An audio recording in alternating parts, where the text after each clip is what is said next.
Hello everyone, today we are going to discuss about moving coil galvanometer.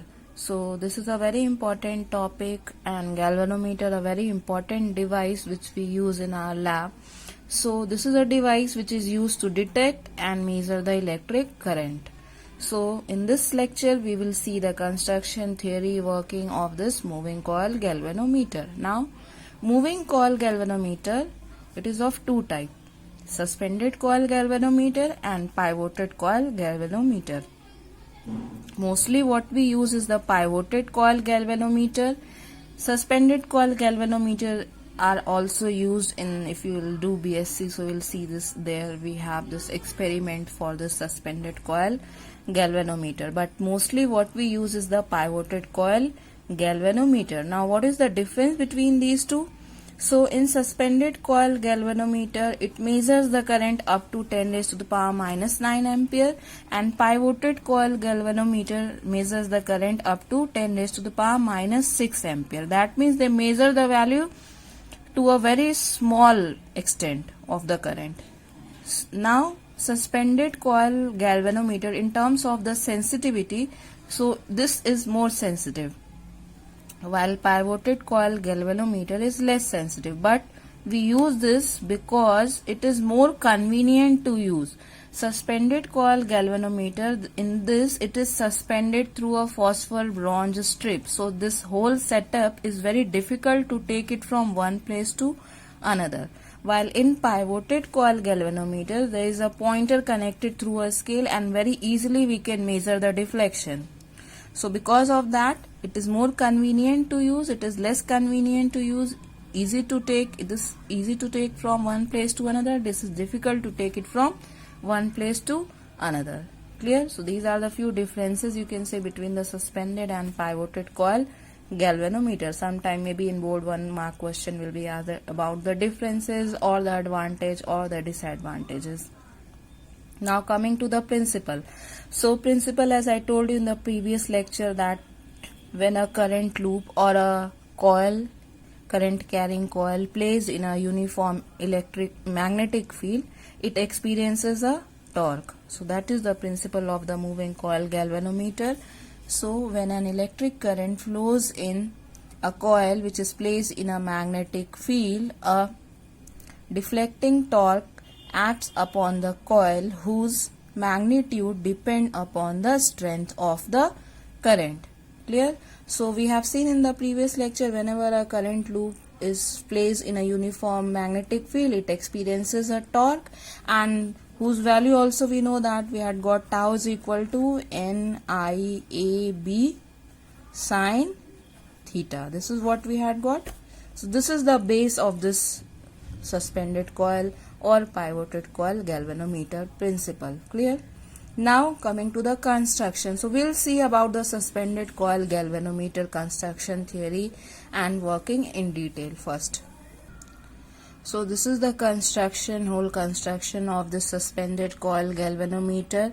So as you can see, it is suspended. There is a coil, as inside of it there is an iron core we use, and then it is inside a aluminium frame, and this aluminium frame above it is wounded through a copper wire. Clear? So this is how this whole coil is set up inside, and it is placed between the pole pieces of a strong horseshoe magnet. Now it is suspended through a phosphor bronze strip. There is a concave mirror connected here. Then we have here a torsion head, means it is a small piece of wooden or a metal piece, you can say that. Then through a wire it is connected, there is a terminal T1 and terminal T2 through which we connect it current source, through which the current will pass in this coil. And now why we use the phosphor bronze strip, why we are using the iron core? So these kind of question will be asked in the board examination for 1 mark. So why we are using here the iron core? So iron is a strong ferromagnetic material which get magnetized very strongly in the direction of the magnetic field. So it makes the magnetic field more stronger. So that is why we use the core of iron. Then we have the phosphor bronze strip, because this is the coil is suspended through a phosphor bronze strip, so that means this strip must have a large tensile strength so that it can take this weight. So because of that, phosphor bronze strip is used. Then we have, for this phosphor bronze strip, will have a small torsional constant. So torsional constant means it is a measure of how well the cross-sectional shape can resist the bending. So this is why we use the phosphor bronze strip. And then we have a concave mirror, whose importance I will tell you later when we study about the working of this moving coil galvanometer.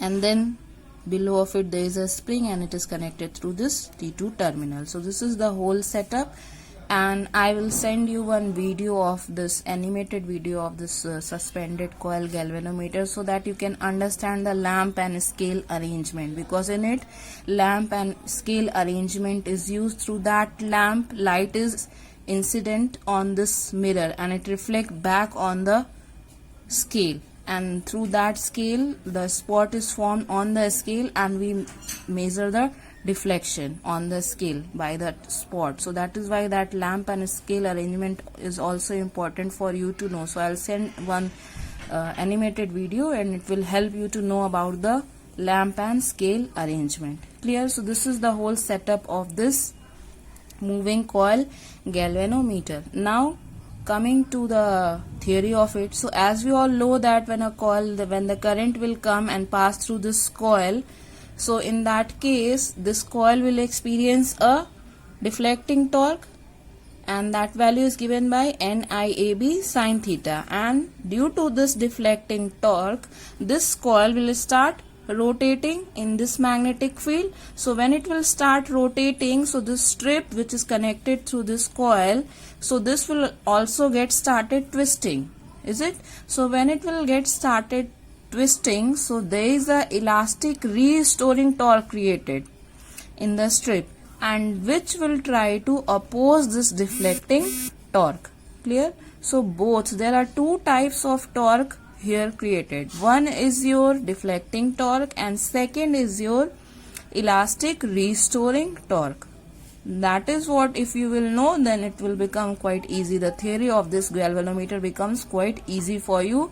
Very easily you can write the theory. So first is, when the current is passed through this coil, there is a deflecting torque created. Tau is equal to NIAB sin theta, and due to which this coil will start rotating. When this will start rotating, this strip will start getting twisted, and when it will start getting twisted, there is a elastic restoring torque is developed in them, and due to which it opposes the rotation of the coil. So when it will start, this coil will start rotating, this will start getting twisted. So because of that, it will try to oppose the rotation of the coil. So there will be a point it will reach, at which after that there will be no twisting done. That means there is a maximum limit of that twisting, and in equilibrium position the restoring torque become equal to the deflecting torque. Now if we consider that the angle of twist taken as phi radian, if we consider that for angle of twist, it will get twisted, so it will get twisted through some angle. So if that angle we take it as phi. Clear? So here I have written instantaneous deflecting torque given by tau is equal to NIAB sin theta. I is the current in the coil. Now as the coil rotates, the suspension strip and the spring are twisted, and an elastic restoring torque is developed in them, and it opposes the restoring torque of the coil. So because of that, it opposes the rotation of the coil, and equilibrium position, the restoring torque become equal to the deflecting torque. Now as I told you, if we take the angle of twist as phi radian, okay, when it will get twisted, so if the angle, if we take it as for 5 radian. So for 1 radian, the angle of twist, if we take it as, means the deflecting torque, if we are taking the deflecting torque acting on the coil is your NIBA sin theta. Don't get it. This is for restoring torque and this is for NIAB sin theta. This is for deflecting torque, and for restoring torque we have C phi. Clear? So if the restoring torque, if we take for one angle of twist of 1 radian, be small c. Here the small c is the torsional constant. So for 5 radian it will become C phi. Clear? Again I am telling, if we take the angle of twist in the suspension strip, when it will get twisted, angle that we are going to take it as 5 radian. Deflecting torque is our NIAB sin theta. Now the restoring torque value we need to get. So for restoring torque, if we consider the restoring torque for angle of twist for 1 radian be C. If for 1 radian it will be C, then for 5 radian it will become, if for 1 radian we are taking it as C, so for 5 radian it will become what? C phi, is it? So that is what it is written here, that NIAB sin theta, the deflecting torque value will become equal to C phi. Now you can see that here C is the torsional constant of the wire, as I told you, and phi is the angle of twist which we measure in radian. Now here from this formula you can see that I is depending on what? I is depending on phi upon sin theta, is it? So that means I is depending on the phi, that is the angle of twist. It is depending not only on the angle of twist, but it is also depending on sin theta. But what we want that when the current will pass, so accordingly we will measure the deflection. But here it is, since it is also depending on theta, so what we have to do, theta is the angle between the magnetic field and the plane of the coil, is the plane, the area vector of that coil which will take, and the magnetic field, the angle between it. So it is, current is also depending on that theta value also, but what we want that I depend only on phi, so that we can measure the deflection easily.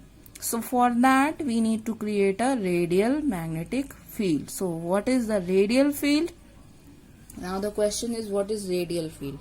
So for that you need to know that when this coil is placed in the magnetic field, the plane of the coil is like this. It is like this kept. Now the core is, if you will see this core, so it is cylindrical. The core, or this iron core which we use in this galvanometer, is cylindrical. Also you can see that this pole pieces are also cylindrically cut. So why we are taking the cylindrical cut? That is what I am telling, so that when the coil will rotate at each position, the plane of the coil becomes parallel to the magnetic field. You are getting my point? When we are placing this coil, so this is placed like this, and this is how the magnetic field, north to south, is it there? So it is like this. So when it will get rotated, so there will be change in the angle between the plane of the coil and this magnetic field. And what we want, that if we have sin theta, what we are getting, it will become equal to sin 90. Sin 90 value means they are the plane of the coil and the magnetic field. At each rotation it will be in the same direction, means parallel. The coil becomes parallel to the magnetic field wherever it rotates. At each point it becomes, the plane of the coil becomes parallel to the magnetic field, so that the angle between the magnetic field and perpendicular to the plane of the coil, that is the, if we take the perpendicular of this coil, is it, so that angle becomes 90 degree, and we'll get NIAB sin 90. Sin 90 is 1. So for that we create this cylindrical cut, and we use this core as the cylindrical core, and it creates the radial magnetic field. So radial field is that field in which at each position the plane of the coil and the magnetic field are in same direction, parallel to each other. The angle between them is 0. So that perpendicular to the plane of the coil, the area vector of this coil and the magnetic field makes an angle of 90 degree, and sin 90 becomes 1, and we'll remove the sin theta, which we are getting here as I is equal directly proportional to phi upon sin theta. So if we create the radial field, so in that case this theta value will become equal to 90 degree and sin 90 is 1. So what will get? NIAB. So in that case I will become directly proportional to phi, which we want, and very easily we can find the deflection, and through that deflection we can measure the current. Clear? So this is what we have the whole use of this suspended coil galvanometer, through which we want to measure the current value which we are giving in this coil. So when the coil will rotate, there is a deflection, and through that deflection we can measure the value of the current. So for that we need that I will become directly proportional to phi, but what we have observed that I is coming directly proportional to phi upon sin theta. So for that we need to create the radial field. So in that radial field what will happen?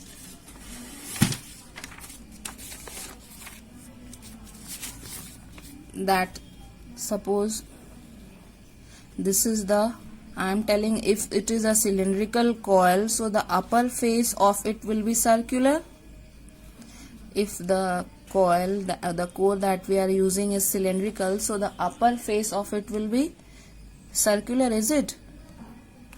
So again I am using this bottle. This is quite helpful for you to understand. So suppose this is a core, iron core. So if this is cylindrical, so the upper part of it will be circular. So this is what I am drawing. So in between these magnet, if this is the cylindrical core kept, so upper part of it, this plane of the coil is your circular. It is circular, as you can see. Now in this circular field, when it is placed between the pole pieces of the magnet and it is of iron, so it will allow the magnetic field to pass through it, is it? Because iron is a ferromagnetic material, so it gets strongly magnetized in the direction of the magnetic field. So what we have created, due to this pole pieces, the magnetic field will be created, and when the coil is placed in it, which is actually circular, so electric field will very easily pass through this plane of this core, iron core. Magnetic field will pass, is it? So this is what I am trying to show it to you here, that this is the upper face of this iron core, and this is your pole pieces of the magnetic field. Now the direction of the magnetic field will be like this, because it is cylindrical, so everywhere you will see this. So the direction will be from north to south. So due to which at each point, if this is the coil, wrap up. Now here this is the iron core, then this is coil, the copper wire is wounded over it, there is an aluminium frame in which it is kept, and then it is wounded through a copper wire, and this will be the copper coil, is it? It is kept like this, and there is a winding of the copper wire on it. So at this position here you will get the force in this direction, and in this case the force will be in upward direction.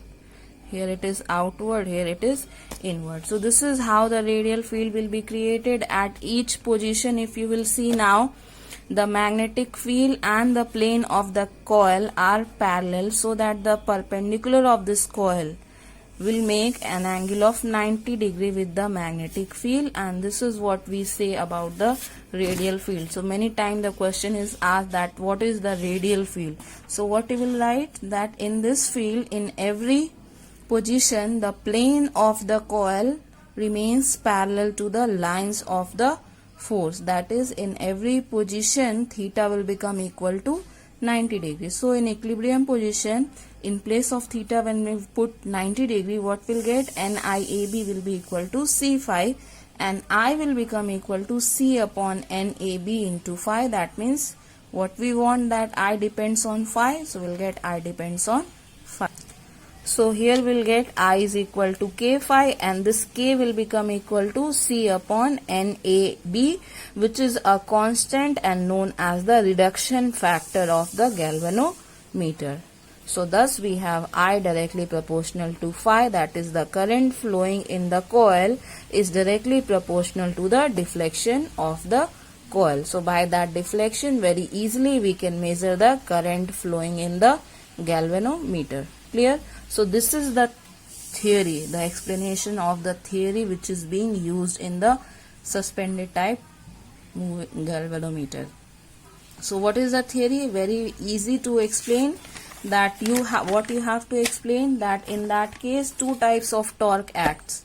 First is your deflecting torque and second is your restoring torque. Deflecting torque due to the rotation of the coil when it is placed in the magnetic field, and due to the rotation of the coil the strip will also get twisted, and due to which there is a elastic restoring torque developed in them, and in equilibrium position they both will become equal. So restoring torque will become equal to the deflecting torque. Clear? So when you write in your copy, you write the deflecting torque first and then restoring, so that you will not get confused. Deflecting torque value is your NIAB sin theta and restoring torque is your C phi. And then to remove this difficulty, that here we are getting I depending on phi and sin theta as well. Here is a radial field created. What is radial field? In this radial field, the plane of the coil becomes parallel to the magnetic field lines, so that in every position theta will become equal to 90 degree, and very easily we can get current directly proportional to the phi. Now coming to the working. So if you will see through YouTube, all the videos that are given is only up to explanation of the theory. Then we have the working, which is through the lamp and scale arrangement. So that is why I am telling, I will send you one animated video through which you can understand the lamp and scale arrangement, which is very important to know for this working of the suspended type galvanometer. So in the lamp and scale arrangement, actually what is there is there is a scale like this, and there is a stand. Okay, so this whole setup of the suspended type galvanometer is kept, and in front of it the lamp and scale arrangement is kept. So there is a scale, and behind of this scale or below of this one there is a light source through which the light will fall on that suspended coil galvanometer, and it fall on, that is why I have told the mirror is used. So the use of that mirror is that when the light source from here fall on the concave mirror, it reflect back and strike on this scale. So we'll see a spot on, or on this side we'll see the spot, and through that spot we measure the deflection. Now the distance between this lamp and scale arrangement and the moving coil, suspended coil galvanometer, is usually fixed as 1 meter. So at 1 meter distance, this lamp and scale arrangement and the suspended coil galvanometer is kept. So what we used to do for the working, first using the lamp and scale arrangement, light rays are made to fall on the mirror attached to the strip. As I told you, the mirror which is attached to the moving coil galvanometer, we have explained whole theory, but we have not discussed about the use of this concave mirror. So the light from that lamp and scale arrangement, which is just kept, if you will see, in front of it. So from here the light will make to fall on this concave mirror, and when it fall on the concave mirror, it reflect back. It will reflect back on that scale, as I told you, and it will make a spot on that scale. And through that deflection on that spot, deflection on that scale, we measure the deflection. Clear? So light rays are made to fall on the mirror attached to the strip, and a spot of the deflected light is obtained at the center of the scale. Now the current to be measured is passed in the coil through the connecting wires, connecting terminal connected. Now as a result, the coil along with the mirror rotates. So when the coil will rotate, so the mirror will also rotate, and so therefore the deflection on the scale will change, and the position of the spot of the light on the scale can be changed. Clear?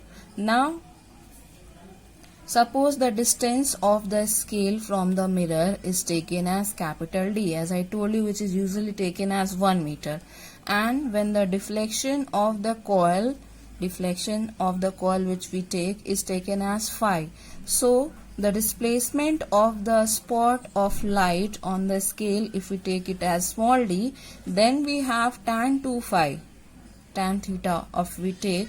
So tan 2 phi will be equal to, it is what, perpendicular by base. So we have small d upon capital D. Now for this you need to draw this diagram. So make this diagram in your copy along with the working. So here you can see that the mirror, and this is the light source, this is the scale, lamp and scale arrangement as I told you.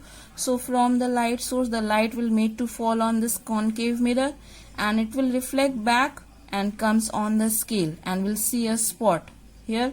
So this is the small d distance which will take from here to here. This distance will take it as small d, and this is the distance of this mirror from this lamp and scale arrangement, which is taken as capital D. We take it as 1 meter. Clear? Now when this coil will rotate, when the current is passed, the coil will rotate, and suppose at any instant it is making an angle of phi. So at that same instant, the light which is made to fall on this mirror and reflect back, it will make an angle of 2 phi.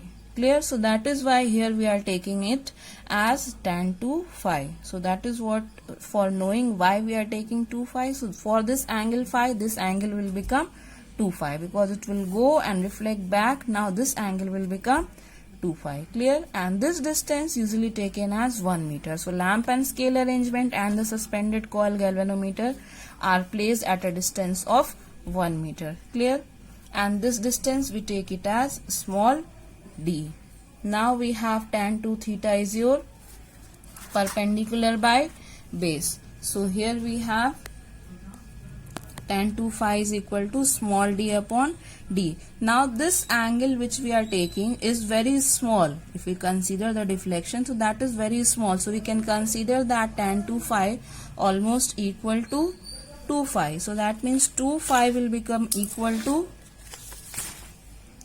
small d by capital D. So phi will become equal to d upon 2d. Now the distance d, as I told you, is kept constant, which is nearly 1 meter.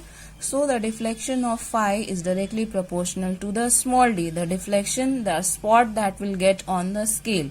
So current is measured by directly finding the value of phi and then directly to this small d. So I directly proportional to phi, directly proportional to small d. Clear? Now we have the sensitivity. So what is sensitivity? So this lecture will get bigger. So in the next lecture we'll discuss about the sensitivity.